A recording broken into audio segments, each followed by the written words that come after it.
कैसा है ये इश्क? ये सवाल इसलिए क्योंकि आज जो हम आपको खबर दिखाने जा रहे हैं उसे देखने के बाद आपके मन में यह सवाल जरूर आएगा, क्योंकि इस प्रेम कहानी का अंत बेहद ही खतरनाक है, खौफनाक है। शबरीन और नौसे एक दूसरे से बेतहा मोहब्बत करने लगे। नौसे इस रिश्ते को नाम देना चाहता था, इसलिए उसने कई बार अपनी प्रेमिका शबरीन से शादी करने की बात भी कही, लेकिन शबरीन ने मना कर दिया। और फिर क्या था, उसने अपना आपा खो दिया, अपनी ही प्रेम कहानी का अंत सोच लिया। शादी से इनकार करना पड़ गया भारी। आशिक ने अपनी प्रेमिका को गोली मारी। जिंदगी और मौत के बीच झूल रही प्रेमिका। पुलिस ने आशिक को किया गिरफ्तार। दोनों एक दूसरे के दिल में बसते थे, दोनों आशिक थे, दोनों एक दूसरे से बेइंतहा मोहब्बत करते थे। जहां दोनों की राहें एक ही जगह जाती थी, साथ जीने मरने की कस्में खाते नहीं थकते थे। वो पूरी तरह से एक दूसरे के हो चुके थे। लेकिन फिर एक दिन दोनों के बीच ऐसा कुछ हो जाता है जहां आशिक अपना आपा खो देता है और अपनी प्रेमिका के सीने में 315 बोर के अवैध असलहे से गोली मार देता है। रायबरेली के ऊंचाहार कोतवाली क्षेत्र के उसरेना गांव में दो दिल चुपके मिल रहे थे। यहां का रहने वाला नौसे अपनी प्रेमिका शबरीन से बेइंतहा मोहब्बत करने लगा था। नौसे प्यार में इस कदर पागल हो चुका था कि शबरीन को पाने के लिए किसी भी हद तक जा सकता था। इस बात की खबर जब शबरीन के घर वालों को लगी तो बेकाबू हो गए। उन्होंने इस रिश्ते का विरोध किया, जिसका खामियाजा इनकी बेटी शबरीन को चुकाना पड़ा। दरअसल घर वालों की नाराजगी की वजह से शबरीन नौसे से दूर होने लगी थी।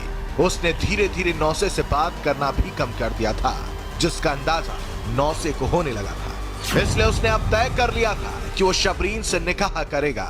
उसने शबरीन से निकाह करने के लिए भी बोला, लेकिन शबरीन इस बात को टालने लगी। आए दिन वो बार बार निकाह के लिए शबरीन से कहता था, लेकिन शबरीन का जवाब नहीं बदलता था।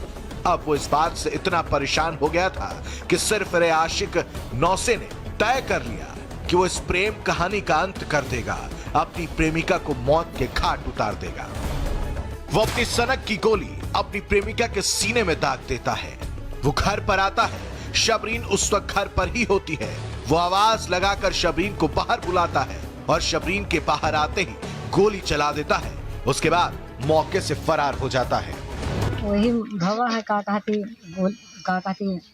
डाकिया का लड़का जो है गोली मारे हैं रात में 11। कौन डाकिया?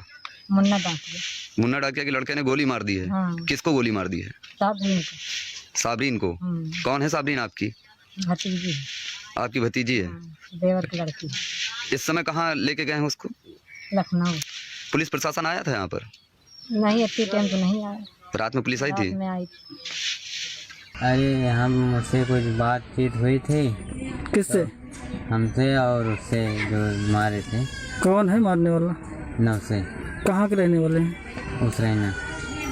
अच्छा, क्या बात हुई थी? हमसे उनसे कुछ बात हुई थी तो उतने में मुझको मारने वाले थे तो मेरी बहन को मार दिए। अच्छा, तुम्हारी बहन का क्या नाम है? साबरीन। कितनी उम्र रही होगी उनकी? 18 साल। तो अभी फिलहाल कहाँ है तुम्हारी बहन? अस्पताल। गोली की आवाज सुनते ही गांव में हड़कंप मच जाता है। घटना स्थल पर लोगों की भीड़ जमा हो जाती है। गोली लगने से शबरीन जमीन पर गिर जाती है। जहां आनन फानन में लोग शबरीन को जिला अस्पताल लेकर जाते हैं, लेकिन शबरीन की हालत देख वहां के डॉक्टर उसे लखनऊ रेफर कर देते हैं। बाद में गांव वाले लोग तुरंत पुलिस को इस वारदात के बारे में जानकारी देते हैं, जिसके बाद पुलिस मौके पर पहुंच जाती है और परिजनों की तहरीर के बाद नौसे को गिरफ्तार कर लेती है।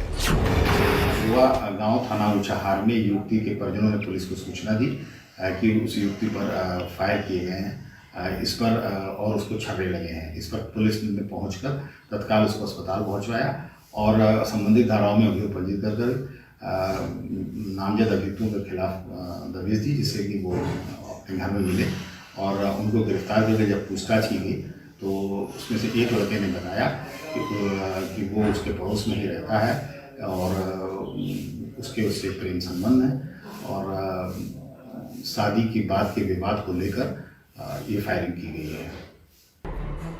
फिलहाल पुलिस ने आरोपी नौसे को गिरफ्तार तो कर लिया है, लेकिन इस सिरफिरे आशिक की करतूत की वजह से आज शबरीन जिंदगी और मौत के बीच झूल रही है। रायबरेली से R9 टीवी के लिए रोहित मिश्रा की रिपोर्ट।